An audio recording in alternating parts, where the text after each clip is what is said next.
Okay, Daily Trader TV. It's episode 23. It's the day after Valentine's, the 15th of the 2nd, 2018.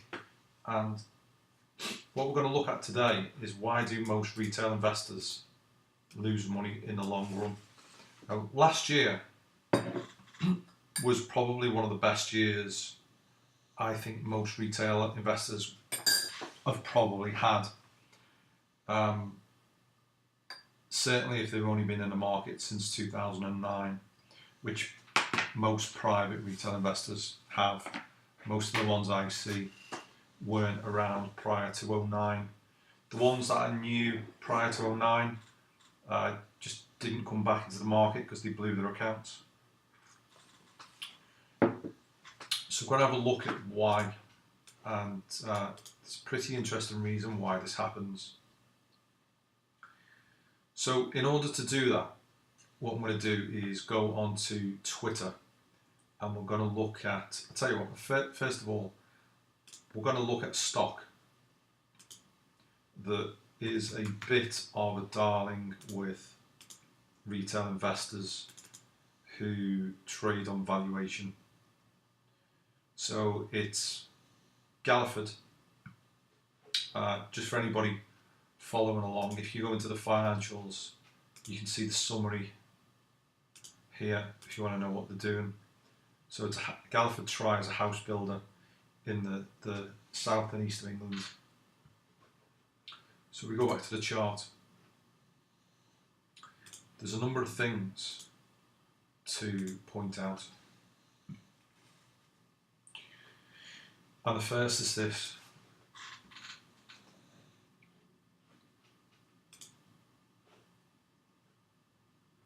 You can see how this is traded. So it peaked in 2007 and then we had the financial crisis. Right the way down to 2009 and then we've had this almighty run back up. Now the thing to notice with this is that, let's just screen this out. In this run up here, retail investors would have been worrying about valuation. And then as it starts to roll back over, in their eyes, valuation is a catalyst. So it starts to become more interesting. So they'll buy it all the way down. And this stock is in an uptrend and then it's in a downtrend.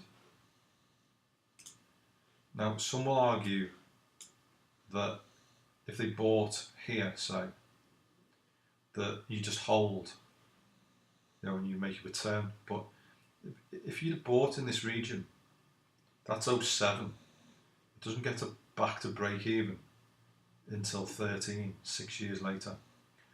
And then, to get a 20 to 30% profit, you were into the March of 2014. That's 7 years for a 20% return.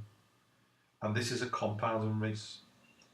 So that's the first thing that's going against retail investors. They'll sit in dead positions. The other thing to be aware of is that if we go back to the 1 year chart, right, once something's in a downtrend, it's not the time to buy. It's not the time to be a hero.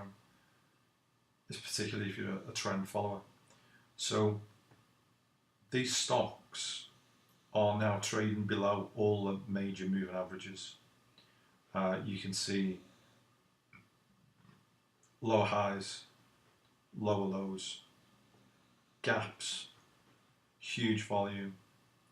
These are all warning signs in price action that there's something very, very wrong. Now,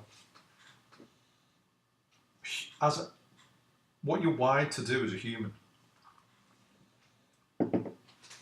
is to grab at your winners and not take losses, because we suffer from, as humans, it's not that we suffer, it's that it's a characteristic of human beings that we're wired for loss aversion, because in nature you lose, you die.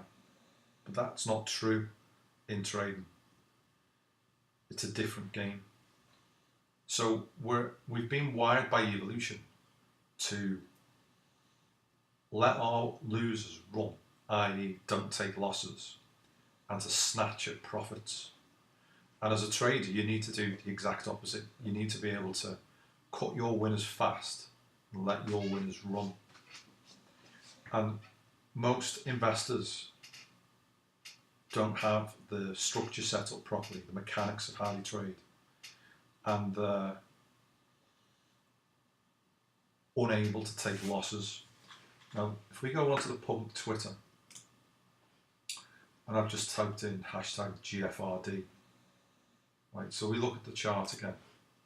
It's in a downtrend, it's had some bad news, it's been distributed through volume. Where's this going to end up? Well, who knows, is the truth.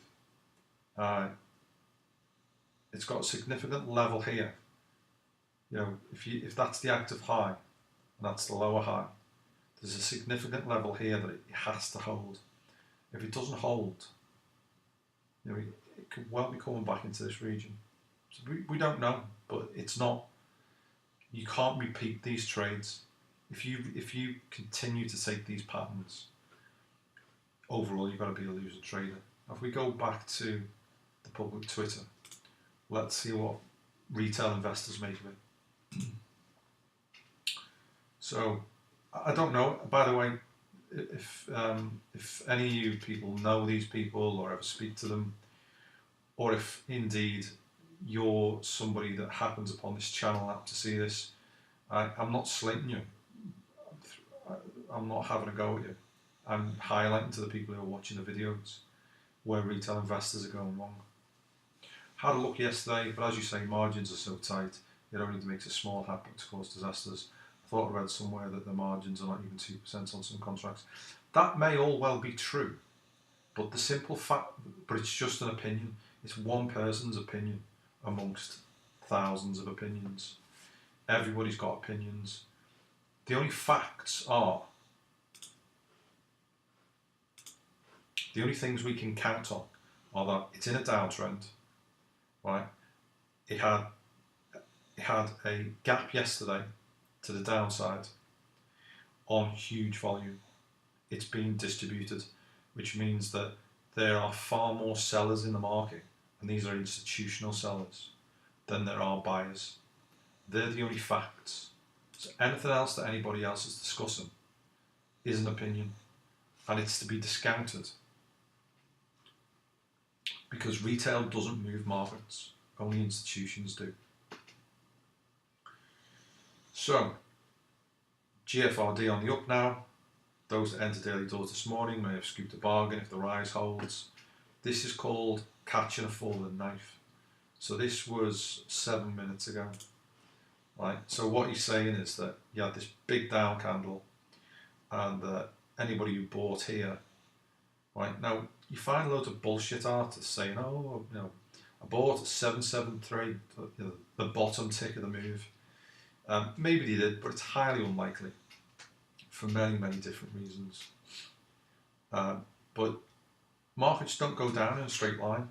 So, we don't know what's going to happen. But what's quite likely to happen is that the price moves up and fills this gap.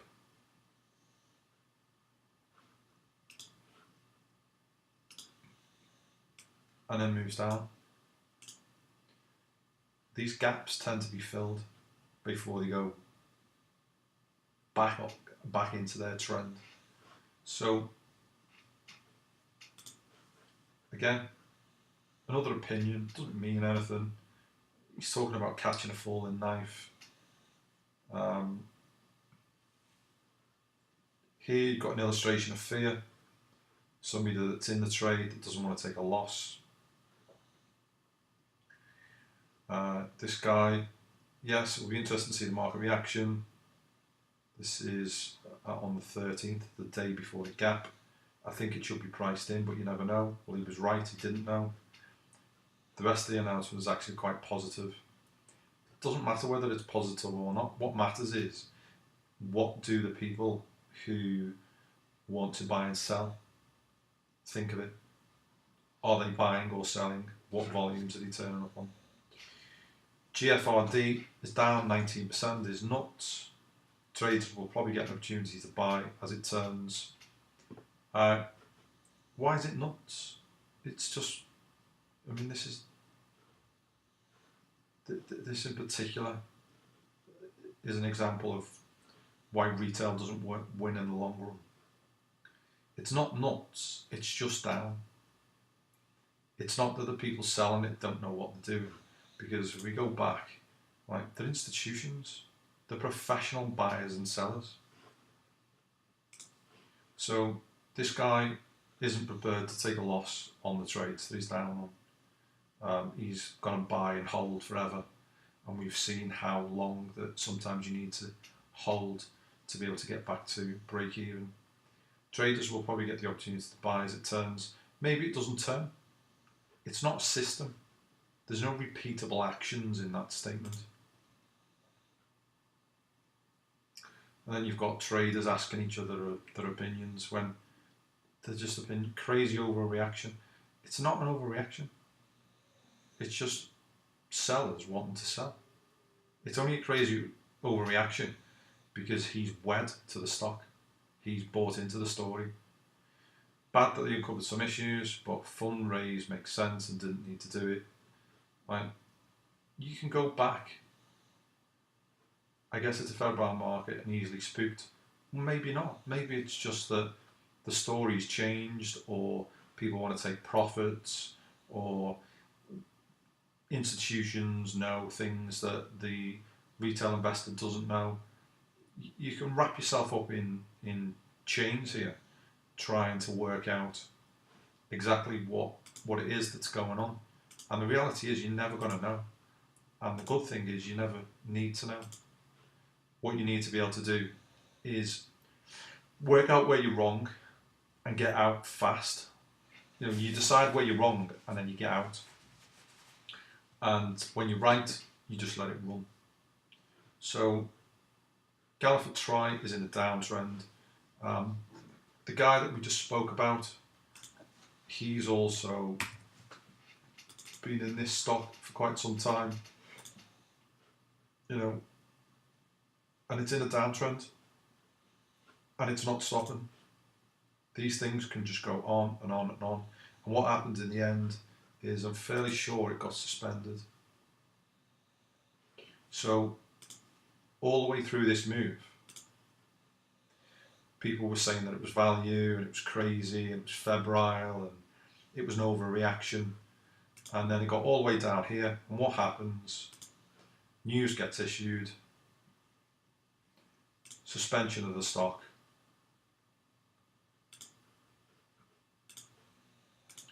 And they have to come up with an amendment to the banking terms, the covenants that they've got.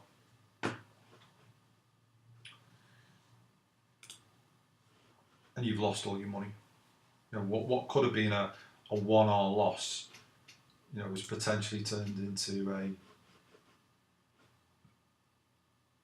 10, 11R loss.